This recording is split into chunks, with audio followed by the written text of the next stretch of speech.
하나님께서 오늘 우리에게 허락하신 말씀은 창세기 39장에 있는 말씀입니다. 창세기 39장 우리 20절에서 23절까지의 말씀 구약 61페이지에 있습니다. 창세기 39장 20절에서 23절 우리 한 절씩 교독하시겠습니다. 이에 요셉이 주인의 그를 잡아 옥에 넣으니 그 옥은 왕의 죄수를 가두는 곳이었더라. 요셉이 옥에 갇혔으나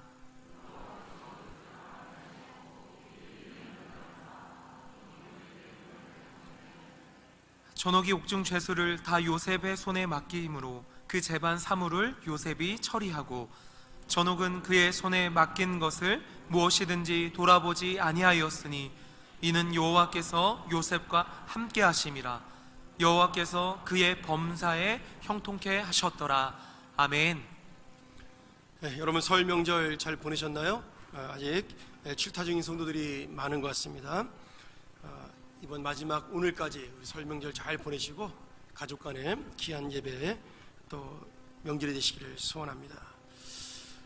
제가 다녔던 그 고등학교에서는 1, 2학년들에게 일주일에 한 번씩 유도를 가르쳤습니다. 왜 가르쳤는지 잘 모르겠는데 지금 생각해보면 그냥 열심히 일주일에 1시간씩 2년 동안 유도를 배웠던 기억이 남네요. 뭐 일주일에 1시간 배우는 거니까 저희가 많은 걸 배우지 못했고 2년 내내 낙법만 배우다가 끝이 났습니다. 맨 마지막 시간에 1시간 남겨놓고 저희 유도 선생님이 허리치기 하는 법을 배워줬는데 전혀 기억이 나지 않습니다. 그런데 제가 유도를 배우면서 두 가지를 느꼈습니다. 하나는 유도는 뭐냐면 다른 사람을 잘 넘어뜨리는 훈련이었습니다. 뭐 여러 가지 기술을 사용해서 다른 사람을 잘 넘어뜨리는 것이 유도의 한 방법이라면 또 한 가지 유도의 훈련은 잘 넘어지는 훈련을 하는 것이었습니다. 그래서 상대방이 나를 넘길 때 안전하게 넘어지는 법, 안 넘어질 수는 없지만 넘어질 때 다치지 않는 법을 배우는 것이 유도였습니다. 그것을 우리가 낙법이라고 그러죠. 넘어질 때 잘 넘어지는 것을. 처음에 유도를 배우게 되면 뒤로 넘어지는 후방낙법부터 배우기 시작을 합니다. 그 다음에 앞으로 넘어지는 전방낙법, 그리고 옆으로 넘어지는 측방낙법, 또 앞으로 구르는 회전낙법, 높은 곳에서 떨어질 때 하는 공중회전낙법, 장애물을 두고 구르는 장애물낙법. 이렇게 딱 배우고 나면 낙법은 끝이 납니다. 그 다음부터 자기가 응용해서 넘어질 때 잘 넘어지면 되는 거죠. 낙법을 하면 제대로 넘어져도 아프기는 해도 머리나 허리를 잘 다치지 않습니다. 제가 그냥 설렁설렁 배웠는데도 나중에 다른 운동을 하다 넘어질 때 보면 저도 모르게 그 낙법을 사용해서 머리를 안 다치는 법을 제가 경험을 했습니다. 그래서 참 감사하죠. 사실은 대충 배웠음에도 불구하고 크게 안 다쳤으니까. 제가 이제 운동을 좋아해서 젊었을 때, 어릴 때죠. 뭐 농구도 많이 하고 배구나 이런 것들을 많이 했는데 그때 여러 번 넘어졌지만 이 구르는 법을 잘 배웠기 때문에 머리를 다치지 않았습니다. 처음에 낙법을 배울 때는요, 이 바닥에 매트를 깔고 선생님이 넘어지라고 동작을 가르칩니다. 근데 여러분, 일부러 넘어지는 게 쉬운 게 아니죠. 굉장히 무섭습니다. 뒤로 넘어질 때는 뭐 그래 좀 난데 앞으로 넘어질 때는 이 팔꿈치를 앞에 대고 넘어지는 거기 때문에 이 상처를 입을 때가 많습니다. 굉장히 처음에는 무서웠습니다. 그런데 매주 넘어지니까 넘어지는 게 무섭지 않더라고요. 그때는 잘 몰랐지만 지금 생각해 보니까 이 넘어지는 훈련이 참 중요하다는 생각이 들었고요. 우리 인생에도 이 넘어지는 훈련이 필요하다는 생각을 해보게 되었습니다. 사람은 누구나 인생을 살면서 여러 가지 일로 넘어질 수 있고 또 그 과정에서 상처를 입을 수도 있습니다. 그때마다 우리가 잘 넘어지는 연습을 해서 툭툭 털고 또 잘 일어나는, 그래서 새롭게 인생을 시작하는 그러한 사람 되는 것이 바로 하나님이 우리를 넘어지게 하는 훈련을 주신 이유가 아닐까 생각을 해보게 됩니다. 어떤 분들은 그렇게 생각하는 분들이 있어요. 믿음이 있는 사람은, 기도하는 사람은 아무리 힘들어도 기쁘다, 또 상처를 받지 않는다, 나쁜 말을 듣거나 어려운 일을 만날 때 뭐 그렇게 생각하는 분들이 있습니다. 여러분, 천만의 말씀입니다. 그렇지 않습니다. 예수를 믿어도 다 똑같이 아프고 상처를 받습니다. 세상에 잘 믿기 때문에 상처를 받지 않는다, 그런 사람은 없는 겁니다. 오히려 예수 믿는 사람들이요, 조금 또 째째한 면이 있어가지고 더 상처를 잘 받습니다. 그렇지 않습니까? 안 믿는 사람들은 술 한잔 먹으면서 이렇게 탁 털어버리는데, 우리는 한 번 싸우면 오래 가잖아요. 믿음이 있어도 상처받고 믿음이 있어도 마음에 힘들 때가 있는 거죠. 근데 중요한 거는 넘어질 때마다, 내가 이 상처를 받을 때마다 잘 극복해서 잘 일어나고 또 회복하는 법을 배우는 것, 저는 그것이 바로 믿음의 훈련이라고 믿습니다. 오늘 요셉이 바로 그 넘어지는 훈련과 상처 입는 그 인생의 훈련을 극복하고 하나님의 뜻을 이룬 믿음의 사람이라고 우리가 볼 수가 있겠는데요. 제가 요셉의 인생을 보면서 한 3가지 정도로 그가 마음의 상처를 안고 살았다, 그러나 그 상처를 극복했다라고 믿습니다.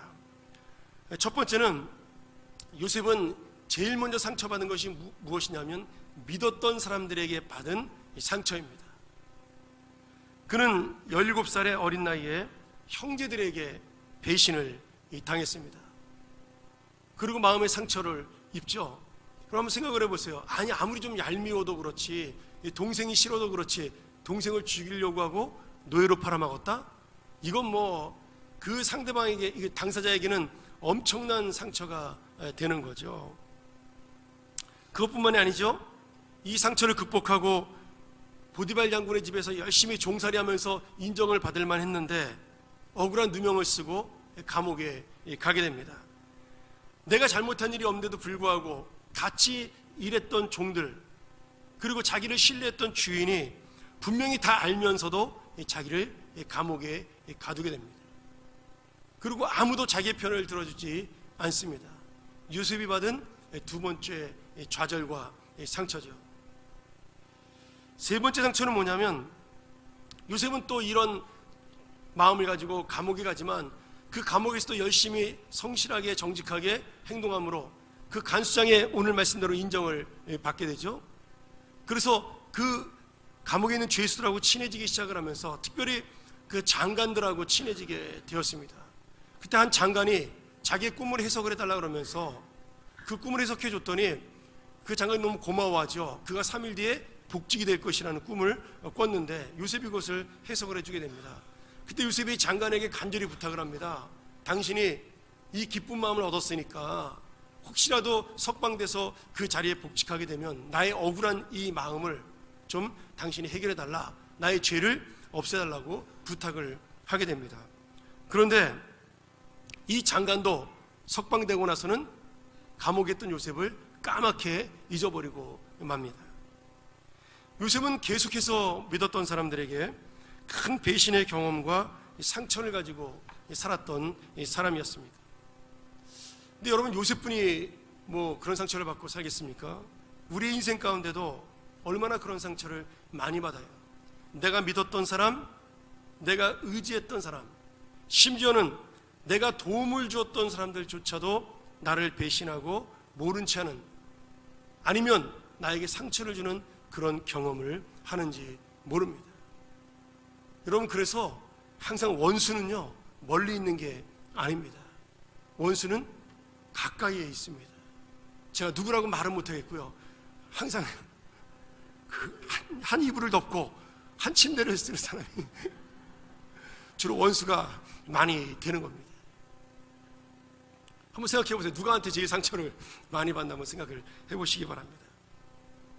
근데 그런 상처받고 사는 인생, 배신당하고 사는 인생이 바로 우리가 의지했던 이 세상의 모습입니다. 여러분, 사람은 다 똑같습니다. 나도 상처를 주고요, 나도 상처를 받는 거죠. 근데 요셉은 믿음으로 주님을 바라보고요, 사람들이 줬던 상처를 이기고 극복하는 그런 위대한 성도로 성숙하게 됩니다. 그가 나중에 단 한 번도 자기를 배신했던 사람, 자기를 잊어버렸던 사람에 대해서 복수하거나 원망하거나 하는 장면이 나오지 않습니다. 높은 사람에 대해서도 보디발 장군에게 원한을 갚았다, 이런 얘기하지 않습니다. 자기를 잊어버렸던 술 맡은 그 장관에게 그가 원망하는 말을 하지 않았다. 자기를 팔았던 형들을 그가 감옥에 가두지 않았다. 전혀 그런 얘기가 없습니다. 요셉은 그 모든 것들을 안고 그들을 용서함으로 자기의 상처를 극복하고 치유하는 위대한 성도가 된 거죠. 오늘 여러분, 우리가 상처를 이기는 방법은 한 가지밖에 없습니다. 그것을 내가 안고 받아 드리는 겁니다. 그리고 그 사람들을 이해하고 용서하는 것 외에는 이 상처를 치료할 길이 없는 거죠. 오늘도 우리에게 상처 주는 자들을 불쌍히 여기는 믿음 있는 자녀들이 되기를 주의 이름으로 소원합니다. 두 번째로 요셉이 받은 상처는요, 조금 더 치유하기 힘든 상처인데요, 스스로 낙심하고 실망하는 상처입니다. 다른 사람들은 모르지만 어쩌면 눈에 보이는 상처보다 내가 갖고 있는 마음의 상처는 더욱더 남들보다 큰 상처가 됩니다. 자, 요셉의 입장에서 한번 생각을 해보세요. 내가 이런 고통을 당하는 것이 지금 이해가 되지가 않습니다. 내가 열심히 살았는데, 진실한 마음으로 살았는데 왜 내가 배신을 당해야 되는가, 이런 것을 내 안쪽에서 계속 생각을 하면요, 그것이 더 나를 힘들게 하고 낙심하고 절망하게 만듭니다. 사실 어려운 일을 만나면 진짜 어려운 고난은 이 고난 자체가 아니라 이 고난을 받아들이지 못하고 힘들어하는 연약한 나의 마음 때문에 더 힘들고 어려운 거죠. 참 안타깝게도요, 제가 세상을 살아보니까 나쁘고 악한 사람들은 이 상처를 잘 받지 않습니다. 이게 뻔뻔한 사람들은요, 상처를 잘 받지가 않아요. 그러니까 우리나라 정치가들 상처받지 않고 욕먹어도 잘 열심히 하지 않습니까? 근데 이 착하고 진실하게 살려는 사람들은요, 내가 했던 일에 대한 그것이 나쁜 결과로 돌아올 때 더 많은 이 상처를 받게 됩니다. 그래서 이 상처 때문에 좌절하게 되고요, 스스로 실망하게 되고요, 내가 이 정도밖에 안 되는 것에 대한 자신에 대한 실망 때문에 또 일어서지 못하는 그런 사람도 굉장히 많게 됩니다. 그 안드레아스 자러라는 심리학자가 쓴 책이 있습니다. 내가 아파 보기 전에는 절대 몰랐던 것들, 이런 책이었는데 꽤 오래전에 나왔던 책이라서 한번 나중에 시간 되시면 읽어보시면 좋을 것 같습니다. 거기에 보면 이 안드레아스가 이런 얘기를 해요. 어떤 사람은 상처에 넘어지고 끝나는데 어떤 사람은 이 상처를 넘고 일어서는 사람이 있다. 그 이유가 무엇일까? 그러면서 여기서 아주 중요한 이야기를 하는데요, 상처에 넘어지는 자는 받은 상처에 빠져서 상처받은 이상으로 자신이 힘들어하게 되면 그 상처에 넘어져서 일어나지 못하게 된다. 그러나 상처를 회복하고 일어나는 사람은 이 상처를 의미 있게 생각을 해서 그 상처 자체에 문제를 두지 아니하고 자기 인생에 도움을 주는, 내가 이것 때문에 많은 경험을 한 것이야 라고 가치 있는 것으로 받아들일 때 결국 이 상처를 넘어서고 회복하는 사람이 된다라는 거예요. 여러분, 어려움을 당해본 사람은요, 어려움을 당한 사람의 입장을 이해할 수가 있습니다. 우리 그리스도인들은 그런 의미에서 상처가 전부 다 하나님의 경험과 열매가 됩니다. 제가 이따 다시 한번 말씀드리겠지만, 그런 의미로 우리는 상처를 받았지만 다른 사람의 상처를 위로하는 능력자가 될 수가 있는 거죠. 그 안드레아스 자러가 독일의 위대한 작가였던 헤르만 헤세의 어린 시절을 이야기하면서 이렇게 썼습니다. 헤르만 헤세가 청소년 시절에 사춘기 때 학교 생활에 적응을 하지 못하게 됩니다. 그리고 짝사랑에 실패해가지고 그만 감성이 예민한 나이에 자살을 기도하다가 아버지에게 걸리게 돼요. 아버지가 이 헤르만 헤세의 그 연약한 모습을 보고 충격을 받고 그를 정신요양원에다가 입원을 시키게 됩니다. 헤르만 헤세가 그 병원에 들어가서 낙심하고 꺾이는 것이 아니라 자기를 그 병원 속에 집어넣은 아버지에게 편지를 보내면서 당당하게 내가 이것을 이겨낼 것이라고 극복하는 그런 편지를 쓰게 됩니다. 한번 제가 잠깐 그 편지의 내용을 읽어드리겠습니다. 제가 태엄만 감으면 되는 기계가 아니라는 것을 보여주기 위해 이곳에서 마지막 남은 나의 힘을 다 쏟아부을 것입니다. 병원 사람들은 저를 억지로 기차에 앉혔고 이 수용소에, 이 병원에 데려왔죠. 그래서 전 갇혀있는 이곳에 있고 결코 세상 밖으로 나가지 못합니다. 그러나 저는 4개의 병 안에 서 있는 이 방 안에서, 이 방만큼은 내가 내 주인이기 때문에 절대 이 사람들에게 복종하지 않으며 앞으로도 저는 그렇게 내 인생을 살아나갈 것입니다. 이 독일어를 번역한 거라서 약간 좀 문장이 어색하지만 그런 뜻이에요. 내가 이 조그만 방 안에 갇혀있지만 이 방만큼은 내가 마음대로 할 수 있는 자유의 공간이다. 그러므로 나는 여기서 이 병원에 갇혀있지만 내 자유를 누리겠다라는 이 뜻입니다. 나중에 헤르만헤세는 이런 자기의 상황을 잘 경험으로 쌓아서 오히려 수레바퀴 아래서나 데미안 같은 유명한 작품을 쓰면서 거기에 인간을 회복시키는 자유와 해방, 인간의 존엄성에 대한 가치를 이 책에서 쓰게 되면서 유명한 작가로 발돋움하게 되죠. 그는 자기에게 이런 경험이 없었더라면 그런 작품들을 쓰지 못했을 것이라고, 갇혀 있었던 경험이 없었으면 데미안을 쓰지 못했을 것이라고 그렇게 이야기를 하게 됩니다. 오늘 여러분, 요셉도 내 안에 있는 상처를 이겼기 때문에 그 감옥 안을 단순히 감옥 안으로 여기지 아니하고 하나님이 함께 하신 장소로 여겼기 때문에 믿음으로 그 장소에서 살아갈 수가 있었고요, 거기에서 하나님의 소망을 품을 수가 있었고, 그리고 하나님의 뜻을 만날 수가 있었습니다. 오늘 여러분, 내가 있는 자리가 상처를 받고 힘들고 고통스러운 자리만 되는 건가요?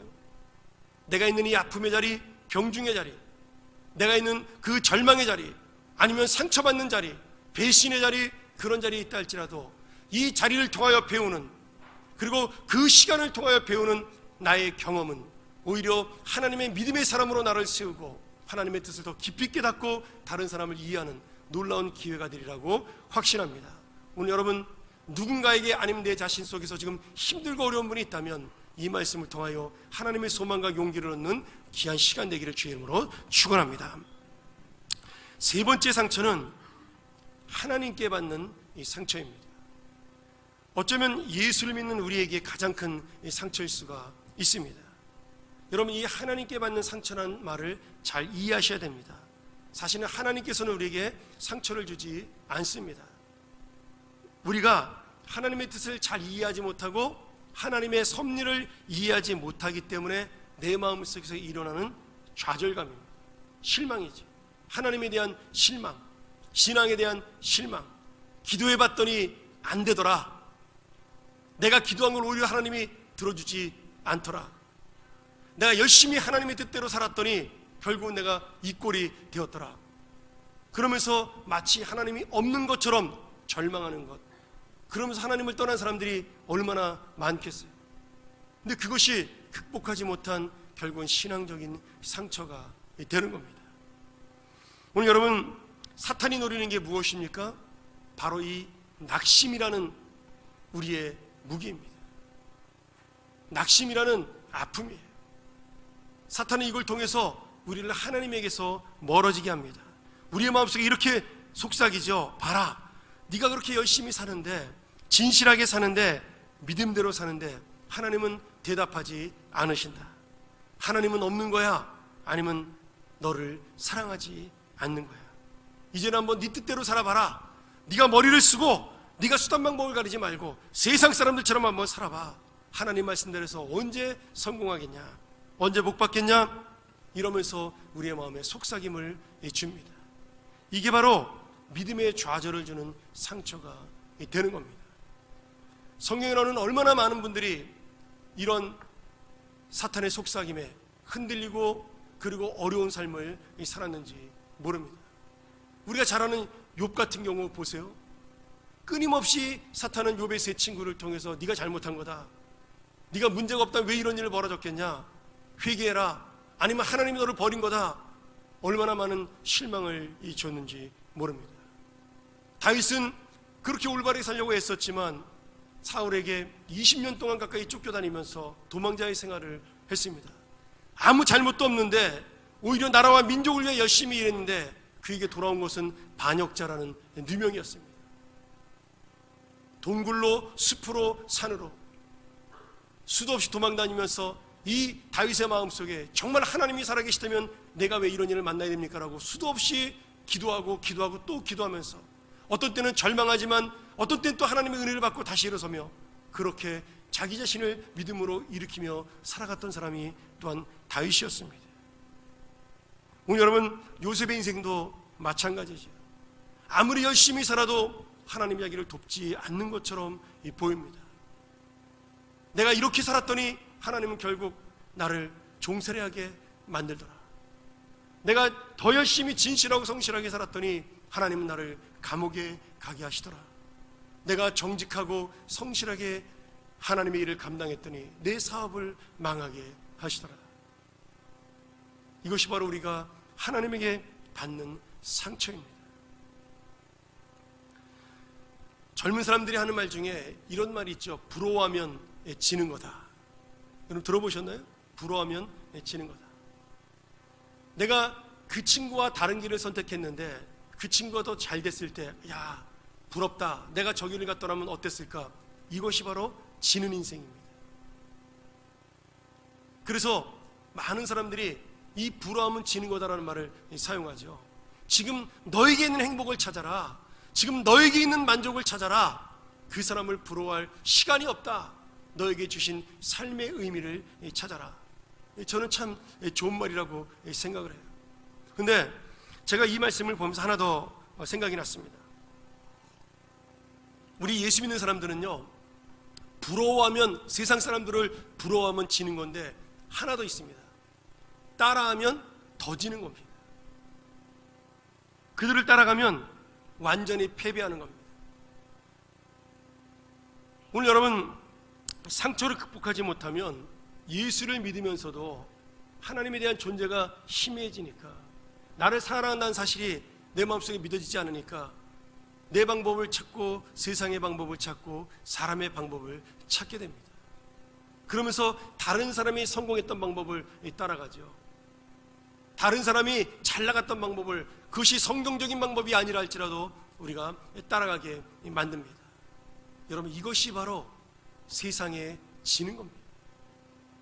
부러워하는 것으로 끝나는 것이 아니라 따라가기까지 만드는 우리의 불신앙, 이것이 바로 이 세상과 사탄에게 지는 인생이 되는 거죠. 요셉의 아버지였던 야곱도 바로 그런 따라가는 인생을 살았던 사람입니다. 자기가 장남이 되어 복받고 싶었지만 차남으로 태어났어요. 그래서 어떻게 해요? 장남이 되기 위해서 억지로 자기를 만들어갑니다. 형이 가진 복을 빼앗으려고 합니다. 이 세상에서 쓸 수 있는 모든 방법을 사용해서 자기가 그 복을 받으려고 애썼습니다. 그래서 성공했나요? 아닙니다. 결국 환도뼈까지 부러진 다음에 하나님 앞에 엎드리는 그런 신세가 되었죠. 오늘 여러분, 요셉은 어려운 상황에서 최선을 다했는데 아무도 기억하지 않는 인생이었습니다.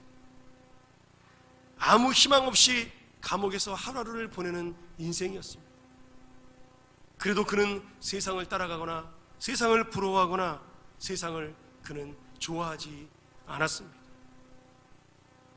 요셉이 결국 하나님의 은혜를 붙잡았기 때문에, 이 세상을 따라가지 아니하고 오직 하나님의 말씀을 붙들었기 때문에 그는 결국 다시 일어설 수가 있었습니다.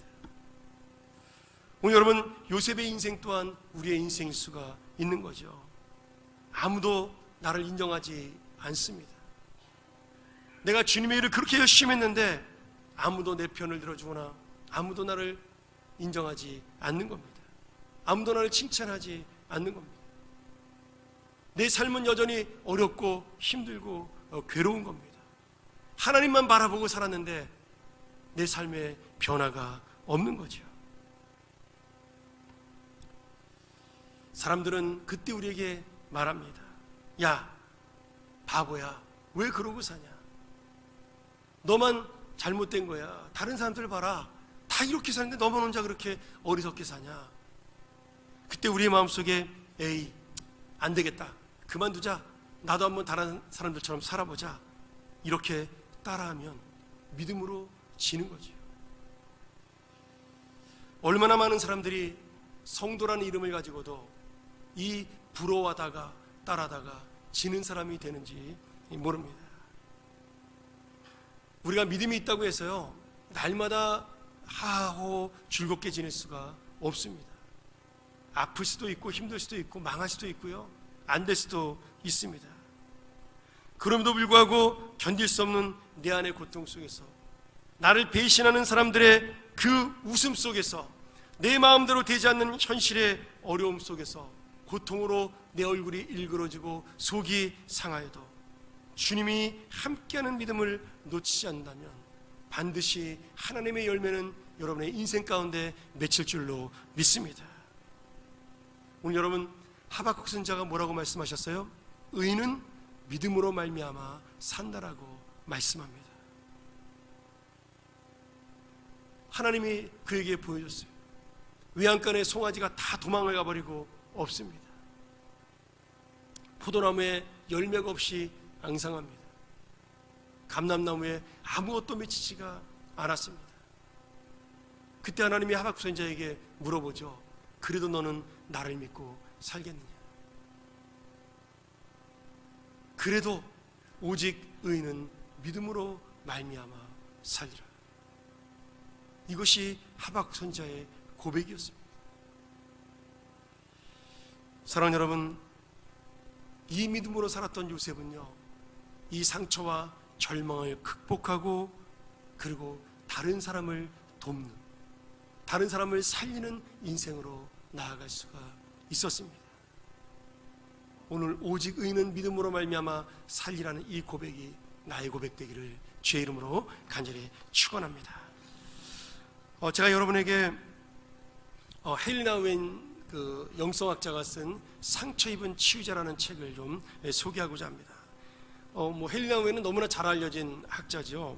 네덜란드에서 태어나서 예수의 사제가 되었고, 우리 심리학자로 하버드 대학교의 교수를 지냈던, 예일 대학의 교수로 지냈던 그러한 위대한 학자였습니다. 그는 1981년도에 자신의 풍요로움에 대한 죄책감과 하나님의 뜻을 알고자 학교를 떠나서 페루의 빈민가로 가서 민중들과 함께하는 삶을 살게 됩니다. 그리고 나중에 다시 돌아와서 하버드 대학에서 강의를 하게 됩니다. 96년도 9월 달에 심장마비로 돌아가셨는데요. 그는 그 심장마비로 돌아가시기 전까지 하버드를 떠나 프랑스에 있는 정신박약 장애자 공동체인 라르시에, 그 캐나다에 있는 지부인 데이브레이크라는 공동체에 들어가서 그들을 평생 돌보다가 결국은 돌아가시게 됩니다. 근데 이 헬리나 웬도 마음의 상처를 굉장히 많이 안고 있었던 사람입니다. 심지어 그는 양성애적인 기질까지도 신부인데도 불구하고 가지고 있었던 것 때문에 굉장히 고민했던 그런 사람이죠. 근데 그가 수많은 책을 쓰면서 우리의 영혼을 위로하고 달래주었는데, 그 중에 한 책이 뭐냐면 상처 입은 치유자라는 책입니다. 와운디드 힐러라는 원제를 갖고 있는데요. 물론 예수 그리스도를 가르치는 말이죠. 그가 상처를 받았으나 그 상처로 인하여 오히려 우리를 치유하는 치료자가 되었다라는 뜻입니다. 근데 그분이 거기서 이런 얘기를 해요. 어느 누구도 우리가 상처 없이 살아갈 수가 없다라는 거죠. 육체적으로든 정신적으로든 아니면 영적으로든 모든 사람은 나름대로의 상처를 안고, 사람을 통해, 가족을 통해, 아니면 일을 통해, 삶을 통해 그 상처를 받고 살아간다라고 이야기합니다. 근데 여기서 중요한 것은 우리가 상처를 입고 절망에 빠졌을 때 당황하지 말아야 한다는 사실이죠. 또 이 당황하지 않는 믿음을 가지고 이 상처를 내가 빨리 감싸고 빨리 치유해야 되겠다, 그런 생각도 중요하지만 더 중요한 것은 이 상처를 하나님께서 나에게 왜 주셨는가를 생각하면서 이 상처를 이용하여 하나님의 일을 하는 것, 그것이 바로 참된 그리스도인이라고 이야기를 하는 겁니다. 예수님은 십자가에 달려 돌아가셨습니다. 많은 사람에게 배신을 당했죠.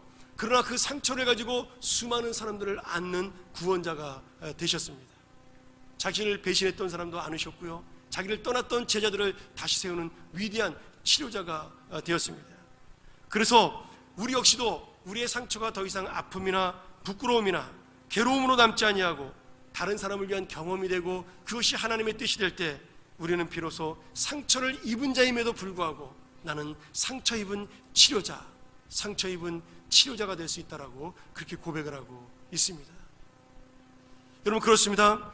저는 이 말씀에 100% 동의합니다. 왜냐하면 저 역시 그 은혜를 받고 살았기 때문입니다. 저 역시 사람에게 마음으로 아니면 육신으로 어쩔 때는 주님을 원망하면서 많은 상처를 받았지만 그 상처가 있기 때문에 다른 사람들을 돌아볼 수 있고 다른 사람들을 위로하고 격려할 수 있는 이 자리에 설 수 있다라고 그렇게 믿습니다. 그것이 바로 나에게는 세월이 지났더니 은혜가 되었습니다. 여러분, 그렇다고 해서 예전에 받았던 그 아픈 상처들이 내 마음속에 다 씻어졌거나 사라진 것은 아닙니다. 여전히 내 안에 남아있고요, 여전히 그 사람을 미워하고 불신하는 마음도 저에게도 부끄럽지만 아직 여전히 있습니다. 그러나 그 상처가 있었기 때문에 여러분들을 더 잘 이해하려고 제 마음속에 생각을 하게 되었고, 이 상처 때문에 많은 아픔을 가진 사람들을 제가 붙잡을 수 있는 그런 사람이 될 수가 있었다는 거죠. 하나님께서는 바로 이 사명을 위해서 우리에게 이 상처를 주셨고 오늘 또 극복하는 믿음을 주신 줄로 믿습니다. 오늘 우리 모두가 상처가 상처로 끝나지 아니하고 하나님을 치료하는 치료제가 될 수 있는 오늘 이 시간 되기를 주의 이름으로 소원합니다. 제가 마지막으로 어떤 무명의 사진작가가 찍은 사진인데요, 못이 박혀있는 시골의 통나무를 가지고 나무를 잘라서 못을 박아서 의자를 만들었습니다. 그리고 그 의자를 보면서 시를 한 편 지었어요. 누가 지었는지는 좀 못 찾았습니다. 무명의 시인인데 제목은 당신은 내게 못자국을 남겼지만이라는 시입니다. 우리 한번 같이 화면에 나오는 그림 보면서, 우리 저 나무 보면 못자국이 있죠. 가운데 나무를, 그 의자를 만들기 위해서 나무에 못을 박았습니다. 그 나무가 그 사람처럼 생각하면서 지은 시입니다. 한번 읽어보겠습니다. 당신이 내리친 그 큰 못으로 인해 견딜 수 없는 극한의 아픔을 겪어야 했습니다. 내리친 못으로 인한 아픔은 잠시였지만 마음의 상처는 세월이 흘러도 좀처럼 지워지질 않습니다. 촉촉한 봄비가 내려도 내 몸은 움츠러듭니다. 그 못자국으로 생긴 상처를 타고 흘러들어온 빗물에 온몸이 저려오기 때문입니다. 곡식들이 한창 익어가는 여름 한철에도 나는 정신을 잃지 않으려 싸워야 했습니다. 그러나 그 내려지는 떼약볕에 결국 내 의지마저 갈라지고 말았습니다. 겨울 세찬 눈보라를 겪은 것이 벌써 몇 해, 이제 온몸 곳곳에 세월의 흔적이 보입니다. 당신이 남긴 그 못자국에 비하면 세월이 만든 상처들은 그리 대단한 것처럼 보이질 않습니다. 그렇게 당신은 내게 못자국을 남겼지만 나는 그 못자국으로 인하여 지금 여기 의자가 되어 내 자리를 지킬 수 있습니다. 못자국이 없었다면 어느 겨울 한날 난로가에 옹기종기 모인 가족을 위한 땔감으로 씌어지고 재만 남아 쓸어버렸을지도 모를 나의 인생. 그러나 지금 나는 지난 수많은 세월 동안을 통나무 의자가 되어 지나가는 많은 사람들을 위한 쉼터가 되어줄 수 있었습니다. 그들이 슬프고 기쁜 인생 이야기를 전해드리며 삶의 진정한 가치를 깨달을 수 있었으며 내 존재의 의미를 깨달을 수 있었습니다. 당신은 내게 못자국을 남겼지만 나는 당신을 원망하지 않습니다. 이제야 고백하건대 내게 새로운 삶을 주신 당신을 그리워하며 사랑합니다. 내게 반드시 필요한 일이었지만 그 큰 못을 내리치며 아파했을 당신을 여기 쉼의 장소로 초대합니다. 이제는 내가 당신의 쉼이 되어 드리겠습니다. 여러분, 그렇습니다.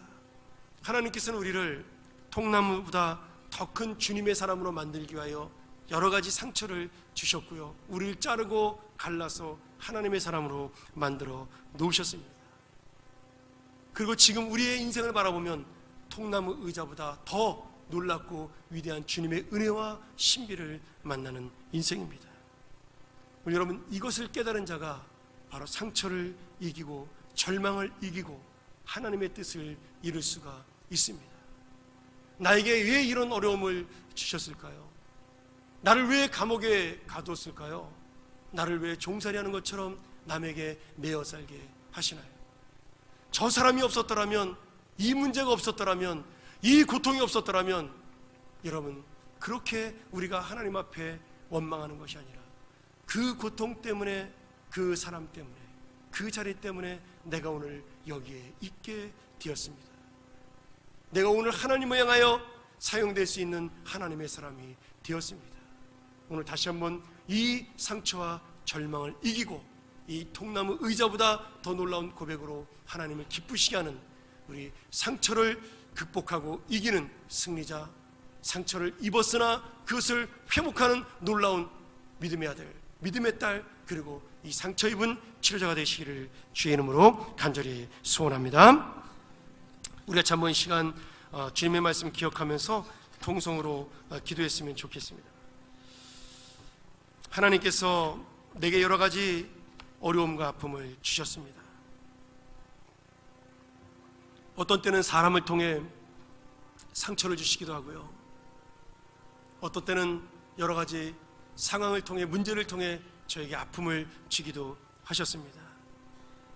내가 험한 산과 골짜기를 지날 동안 하나님이 없는 것처럼 나는 힘들고 외롭고 고독했습니다. 그러나 주님 어느샌가 나를 새로운 인생으로 인도하셨고요, 바다가 흉흉한 그 파도를 보면서 나는 힘들고 어렵다고 죽겠다라고 외쳤는데 하나님은 내 손을 이끌어서 그 바다 위를 걷게 하셨습니다. 오늘 사랑하는 여러분, 이 하나님의 놀라운 은혜, 나의 믿음을 더욱 강하게 하고 나를 더 가까이 이끄시는 이 하나님의 은혜를 내 마음속에 담으셨으면 좋겠습니다. 여러분 개인이 가진 상처와 절망과 그리고 그 고난을 이기고 다른 사람을 치유하는 하나님의 치유자가 되는 놀라운 신앙의 자녀들이 되기를 주의 이름으로 소원하며 우리 같이 한번 그러한 믿음의 자녀가 되게 해달라고 통성으로 기도합니다. 하나님 아버지 감사합니다. 이 어려움과 아픔 속에도 나를 붙드시는 주님의 은혜, 나와 함께 하시는 주님의 은혜, 내 안의 상처를 바라볼 때마다 오히려 주의 은혜를 감사할 수 있는 그 놀라운 믿음, 그리고 이 상처를 가지고 다른 사람을 위로하고 치료하는 놀라운 역사 우리 안에 있게 하여 주시옵소서. 우리가 그 주님을 붙들게 하시고 갈라진 바다를 걷게 하시니, 아니 그 흉흉한 파도치는 바다를 걷게 하시는 주님의 능력을 우리가 경험할 수 있도록 인도하여 주시옵소서. 그 속에서 만나는 주님의 은혜, 주님의 역사, 그것이 나를 상처 입은 치료자, 상처를 극복한 치유자가 되게 하여 주시옵소서. 하나님 아버지, 오늘도 이 귀한 말씀을 통하여 우리의 마음속에 새로운 소망과 용기를 허락하여 주시옵소서. 오늘도 내 마음속에 아픔과 고통을 가지고 있다는 성도들이 있다면 이 자리에서 하나님을 만나게 도와주시고 하나님의 은혜를 깨닫게 하시고 나라여금 하나님의 삶의 의미를 알게 하여 주시옵소서. 이 상처가 고통과 고난으로 끝나지 아니하고 하나님의 일을 이루는 의미 있는 경험이 되게 하여 주시옵소서. 하나님을 붙드는 역사가 되게 하여 주시옵소서. 예수님의 이름으로 간절히 기도하옵나이다. 아멘.